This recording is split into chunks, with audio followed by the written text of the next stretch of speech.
Interview Expert est à bord, et oui, du tracteur de Lone Plage en compagnie de Franck. Alors Franck, on est prêt, on y va? On est prêt. Allez, on va aller tracer effectivement ce fameux parcours de Lone Plage. Vous aurez comme ça l'occasion de voir un petit peu et d'être au cœur effectivement de l'événement. Allez, on est parti. On est parti.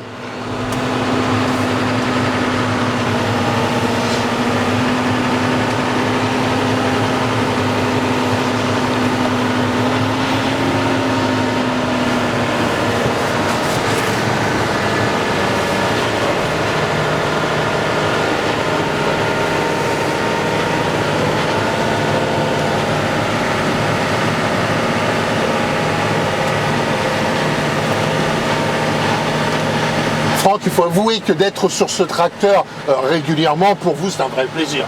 C'est un plaisir maintenant. Oui, oui. Plus le résultat, je pense qu'il est très satisfaisant. Ouais. Mais je vous dis, on n'est pas non plus. On a des beaux engins, donc. Ça aide énormément. Tout à fait. Ouais. Ce parcours, effectivement, là, on va annoncer effectivement que nous sommes sur le parcours, on va dire 125. Le 85. 85. C'est ça. Oui. Celui-ci fait combien de kilomètres? 1 km. D'accord. Pourquoi justement avoir plusieurs parcours plutôt qu'un seul, entre guillemets? Il faut vraiment mettre dans chacun effectivement dans sa zone. Il faut surtout penser, comme on disait tout à l'heure, c'était pour la sécurité. Je trouve que c'est vraiment sympa de faire un terrain pour les 85, parce que c'est quand même des petits, on a des 10 ans, 12 ans, les faire rouler avec les grands, une chute est vite arrivée, et ça peut faire très très mal. Donc c'est pour ça qu'on privilège le terrain de 85 vraiment pour les 85. C'est pareil pour le terrain de quad, on laisse rouler que les quads. Malgré que maintenant, je sais qu'on peut entre 3 et 5 quads faire rouler en même temps que la moto, mais non, ils ont leur terrain dédié, et les motos, ils ont leur terrain de 2 km 850, et j'ai un terrain de 2 km 7 pour les quadeurs. D'accord. Il ne faut pas oublier bien sûr que ce terrain, même celui pour les 85, est refait régulièrement. Oui, comme là, il a été refait mardi. Et hier, le jour de mercredi, c'est la journée des enfants, donc il y a eu pas mal de monde. Oui. Donc là, on peut voir, on a remonté un petit peu les seaux et on est en train d'atténuer, repasser un petit coup de lissage sur toute la partie. En combien de temps, effectivement, un terrain, entre guillemets, peut être dit type défoncé? Tout dépend le nombre de passages de moto. Sur les 80, on tourne à peu près à 20, 30, 80 dans le week-end. Donc ça se défonce beaucoup moins par rapport à la moto qui sont 250. Le terrain en 3 et en 2h30, 3h, il est détruit. Ici, il faut en un week-end, ça tient. D'accord.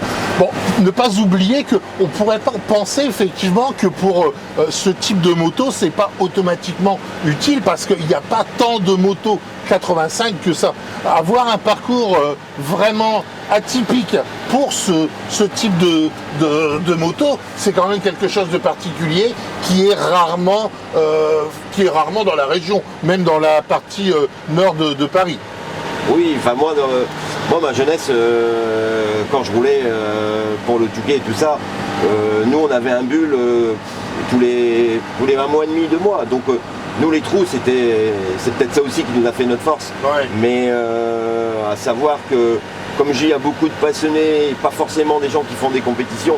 Rien que pour rouler, pour apprendre, c'est beaucoup plus facile de rouler sur un terrain comme ça, tout en sachant que, allez, 1 heure, 1 heure et demie après, il y aura des trous. Donc celui qui veut apprendre, faire du fond et tout ça, ils viennent bien souvent, il y en a qui viennent rouler l'après-midi parce qu'ils savent que le terrain il est un peu plus défoncé. Ne pas oublier que quand on débute dans le motocross, le sable c'est quand même un terrain particulier. La stabilité de la moto est complètement différente. Ne pas oublier que entre la terre et le sable, c'est 2 choses complètement différentes. Oui. Surtout pour la tenue de la moto. Ah, tout à fait. Mais et le physique.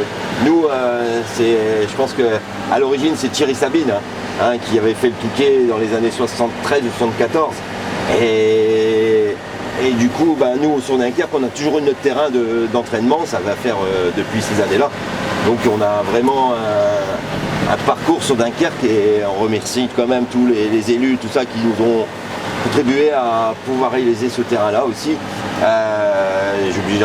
J'oublie pas Franck Gonz qui est vraiment à l'origine aussi là-dessus. Ça fait partie. Il y a toujours eu des Dunkerquois, hein. Si on revient sur l'arrière du Touquet, il y a toujours eu des. Je pense à Christophe Ousland, à Frédéric Lemeunier, Rudy Potisek, Christophe Groux, j'en oublie plein d'autres. Et bon, maintenant on sait qu'il y avait eu le fameux Arnaud de Mester et le fameux Timothée Potisek. Donc, et maintenant, après il y a eu Adrien vient souvent s'entraîner. L'année passée, on lui avait privatisé le terrain pour le Dakar. Il avait fait un très beau Dakar, donc maintenant je lui souhaite toute la chance pour cette année aussi. Ok, on voit effectivement que ce parcours se refait assez rapidement. Cela veut dire qu'au niveau de l'épaisseur du sable, on a quoi comme épaisseur? Ouais, ici on peut avoir des endroits, je pense que 2-3 mètres de sable facile, on a. De profondeur. Ah oui, c'est vraiment, on est sur un endroit. Avant, je pense qu'ici il y a eu un petit peu des blocos, des habitations, parce que bien souvent on a des pavés, tout ça. Donc ça c'est mon rôle, le matin quand on repasse comme ça, s'il y a un caillou ou quoi que ce soit, moi je refais le tour et je retire le maximum. D'accord. Mais c'est encore ici, je pense qu'on est sur une partie, il y a eu un petit mélange de terre un petit peu au début, parce que je pense que dans les années 60-70, il y avait eu, avec les tempêtes et tout ça, le sable ça vole, donc il fallait le retenir. Faut pas oublier que la différence de sable entre ce sable-ci, celui de Lone Plage, et celui entre autres du Touquet, de Graillan ou de Berck est complètement différente. La texture est différente, mais l'apprentissage est important. Oui, l'apprentissage est à peu près toujours le même, les trous, ça reste les trous. Moi je dirais que le sable de Berck et le sable du Touquet, pour ma part, quand on savait rouler ici, il était beaucoup plus facile. Parce que ici, les trous sont un peu plus durs, donc on est un peu plus secoué. On n'a pas le droit de trop d'erreurs. Celui avec le gros cœur au Touquet ou à Berck, plus qu'on va vite, au mieux que ça passe. Et on fait, sur un sable mou comme le Touquet, on fait notre trace. Tandis qu'ici, il faut être beaucoup plus précis. Donc c'est un très bon terrain d'entraînement. Ça veut dire d'une manière générale qu'à partir du moment qu'on sait rouler à Lone Plage, on arrivera beaucoup plus facilement à rouler que ce soit au Touquet ou à Berck. Oui, et je vous dis, comme je vous dis tout à l'heure, je voudrais refaire un peu le terrain, mais celui qui veut vraiment travailler le fond, s'il arrive à faire une manche, s'il arrive à rouler ici une heure entre 1 heure et 1 heure et demie, je dirais même une bonne heure, il fait le Touquet sans problème 3 heures. En tant que passionné du motocross, particulièrement du sable, qu'est-ce qu'on peut apporter effectivement à un débutant qui voudrait commencer le sable, commencer le motocross? C'est quoi cette passion que vous pouvez transmettre aux jeunes pilotes? Déjà, puisque vous êtes un passionné. Oui, nous le sable, ça a toujours été favori. Pourquoi? Parce que l'hiver, on a des temps intempéries par ici, donc les terrains sont détrempés, c'est de la boue, donc c'est impraticable. Donc c'est pour ça qu'on est parti à rouler dans le sable. Le sable aujourd'hui, il peut pleuvoir, tout ça, ça boit, donc on a un bon terrain. Après, pour commencer, pour un amateur, moi je pense qu'il faut qu'il apprenne déjà, pas venir tout de suite dans les trous parce que ça demande beaucoup plus de technique. C'est pas évident de stabiliser la moto. C'est pas évident, mais ça s'apprend très vite. C'est un peu comme le ski, au début on patauge, et une fois qu'on a trouvé le coup, c'est un grand plaisir de surfer dans les trous, et voilà. Mais ça demande quand même. Il y a des années, tous les pilotes qui sont sortis au Touquet, tout ça, ça ne peut pas sortir en 2-3 ans. Il y a de la maîtrise, il y a beaucoup d'entraînement et beaucoup d'essence brûlée. C'est une passion, on va dire, comme tout sport mécanique, qui est un peu cher à partir du moment que l'on peut, pourquoi pas, avoir une moto d'occasion sans automatiquement partir sur du neuf. Il y a assez de sites qui proposent des motos d'occasion qui ont fait que de la terre ou du sable. Cela, effectivement, peut nous amener à faire quelque chose vraiment de très intéressant et entre guillemets, de vivre avec cette passion. Oui, mais enfin moi après par expérience, je pense qu'on l'a tout fait, garder la moto 2 ans et tout ça. Alors on a des problèmes après de boîte, d'usure, c'est normal. Et à savoir que dans le sable, c'est pas la terre. Ouais. Donc une moto qui fait 100 heures dans le sable, elle fait sans problème de 100 heures le double sur la terre. Bon, à partir du moment qu'on entretient régulièrement sa moto, c'est pas plus onéreux qu'un autre sport. Non. Bon après, comme je dis ici, un petit peu dans le sable, on va user plus facilement, pas les pneus. Par contre, oui, on va gagner ça sur les pneus, mais on va user transmission, embrayage, parce qu'il y a beaucoup plus de relance. Donc, mais bon, après, ça reste comme je dis, ça reste une passion. Ça reste celui une passion. il le fait en âme et conscience. Voilà, nous arrivons effectivement au terme de cette petite promenade entre guillemets avec ce parcours 85. On voit effectivement que c'est pas... Il n'y a pas de gros sauts, il y a des petites bosses, il n'y a pas de gros sauts. C'est pas... Sincèrement, je trouve pas ça dangereux même pour un 85. Non, c'est comme toujours pareil, c'est sur la sécurité. À savoir qu'aujourd'hui, l'entraînement, là j'arrive maintenant à voir, surtout sur le grand terrain, 5-6 commissaires le samedi et le dimanche. Sur le terrain de 80, on n'arrive pas à avoir des commissaires partout. Donc faire des sauts dangereux, moi j'ai toujours dit, des accidents malheureusement il y en aura toujours en moto. C'est le suraccident que je veux pas. Donc ça veut dire c'est celui qui tombe derrière le saut et qui se fait percuter par un petit jeune ou un grand. Et ça, j'en suis... ça me gâche la journée de moto. Donc là-dessus, j'essaie de faire hyper attention. Et après, je suis toujours à l'écoute. Si on veut faire un peu de saut et tout ça, on peut retravailler un terrain sur une journée. Je le remettrai le soir, on arrondit comme ça. Je veux pas d'accident.